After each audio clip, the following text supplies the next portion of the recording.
लाभ होणार आहे हे मात्र क्लिअर करा। आता तुम्ही म्हणता की काही शब्द बाकी आहेत, मात्र 23 ची वाट न पाहता तुम्ही पुढे होऊन पुन्हा एकदा त्यांना हे दाखवणार आहात का किंवा त्यांच्या निदर्शनास आणून देणार आहात का की ह्या गोष्टी अजून राहिलेल्या आहे, यावरती सरकारने काम केलं पाहिजे? त्यामुळे तुम्ही जर त्यांना अगोदर सांगितलं 23 ला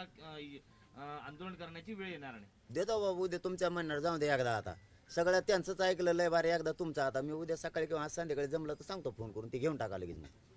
गाडी विजयाच्या रुळावर आली, हे पण कडे लागून देणार आणखीन, ते कसं देणार आहे त्या यांना ते आता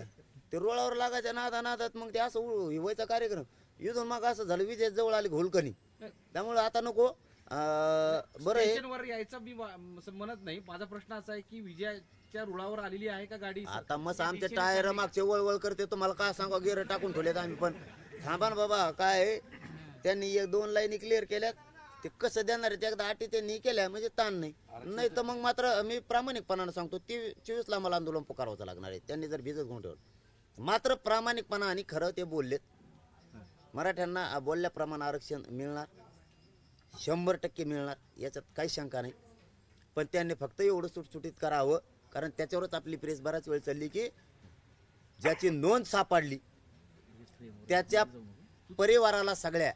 परिवाराला सगळ्या देणार लाभ